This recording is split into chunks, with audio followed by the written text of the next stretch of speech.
Saudara-saudari yang terkasih, kita jumpa lagi dalam Pelita Hati hari ini, Sabtu 7 Mei 2022, hari biasa dalam Pekan Paskah yang ketiga. Bersama saya Romo Thomas Suratno, SC dari Paroki Cilanda, Jakarta Selatan, mendengar dan merenungkan Sabda Tuhan, yakni firman Tuhan yang tersurat dalam Injil Yohanes, bab atau pasal 6, ayat 60 sampai dengan ayat 69.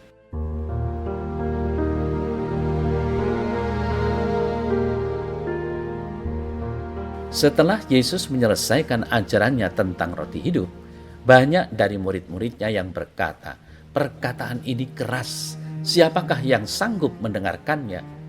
Yesus yang di dalam hatinya tahu bahwa murid-muridnya bersungut-sungut tentang hal itu, berkata kepada mereka, "Adakah perkataanku itu menggoncangkan imanmu? Dan bagaimanakah jikalau kamu melihat Anak Manusia naik ke tempat di mana ia sebelumnya berada? Rohlah yang memberi hidup, daging sama sekali tidak berguna. Perkataan-perkataan yang kukatakan kepadamu adalah roh dan hidup, tetapi di antaramu ada yang tidak percaya." Sebab Yesus tahu dari semula siapa yang tidak percaya dan siapa yang akan menyerahkan dia. Lalu ia berkata, "Sebab itu telah kukatakan kepadamu, tidak ada seorang pun dapat datang kepadaku kalau Bapa tidak mengaruniakannya kepadanya." Mulai dari waktu itu, banyak murid-muridnya mengundurkan diri dan tidak lagi mengikut dia.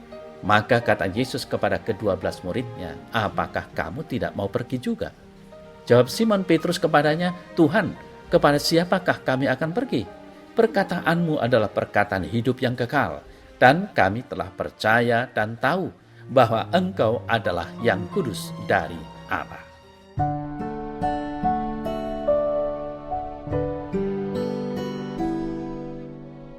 Saudara-saudari yang terkasih, seperti yang tadi kita dengar, penginjil Yohanes menulis, mulai dari waktu itu banyak murid-muridnya mengundurkan diri dan tidak lagi mengikut dia. Mereka mundur dan tidak lagi mau mengikut Yesus. Sebelumnya, kemana Yesus pergi, mereka selalu mengikutinya, bahkan mencari Yesus sampai ketemu. Namun, agaknya sulit bagi mereka memahami kata-kata Yesus, dan alasan terbesar ialah karena mereka merasa ditelanjangi saat Yesus berkata perutlah alasan mereka mencari dirinya. Mundur adalah jalan yang para murid ambil.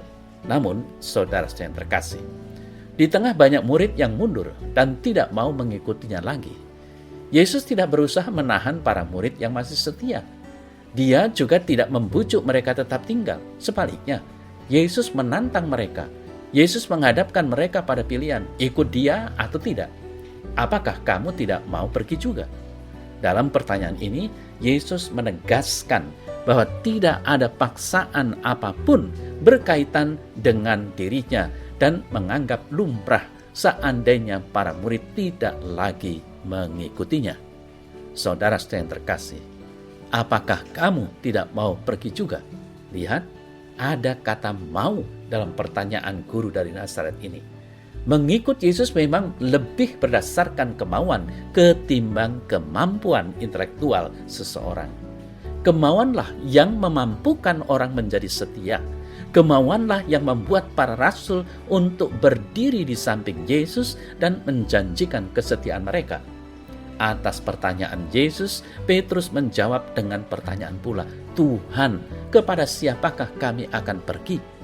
Di sini Petrus malah menantang Yesus untuk menjawab pertanyaannya, "Siapakah yang lebih layak diikuti ketimbang Engkau, Sang Guru dari Nazaret?" Saudara saya terkasih, pertanyaan Petrus bukan tanpa alasan.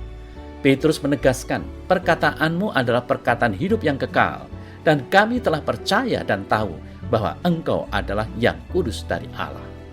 Dan karena itu Petrus memilih untuk tetap setia, tetap untuk menjadi murid Yesus. Petrus bersama murid lainnya tidak mau meninggalkan Yesus karena mereka telah percaya dan mengimani dia. Bagi mereka Yesus lebih dari segalanya. Mereka tidak mau meninggalkan dia. Walau dicobai, mereka akan tetap setia padanya. Yesus adalah hidup mereka. perkataannya adalah perkataan hidup kekal. Saudara yang terkasih, lalu bagaimana dengan kita? Bisakah kita seperti pilihan para murid untuk tetap setia? Mungkin saja sebelumnya kita mau hidup mempertahankan iman, tetapi bisa jadi sekarang berubah lebih baik meninggalkan iman daripada tidak punya pangkat dan jabatan atau tidak punya banyak uang. Sangat mungkin selama ini kita aktif dalam kegiatan menolong sesama, terutama orang-orang miskin. Namun tidak bisa disangkal bahwa sekarang ternyata lebih mudah menindas mereka daripada menolong sesama. Saudara yang terkasih, dengan sikap itu kita pelan-pelan mulai menjauh dari Yesus, tidak mau lagi mendekatkan diri di mana sabda Tuhan diwartakan. Kita hanya melihat Yesus dalam takaran apa yang bisa dilihat mata, bukan dengan hati lagi. Kalaupun kadang-kadang masih didengar kata-katanya, tetapi hanya didengar dengan telinga, tidak meresap sampai di hati. Maka dari itu, marilah kita berusaha semakin mencintai Yesus dengan hati, agar kita tidak mudah pindah ke lain hati selain hati Yesus, dan tidak mudah untuk menggadaikan dengan apapun juga yang ada di muka bumi ini. Kita memilih Yesus di sini untuk setia.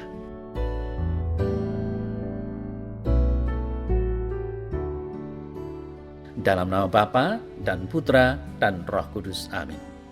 Ya Tuhan Yesus, jadikanlah hatiku untuk tetap memilih dan mencintai Engkau.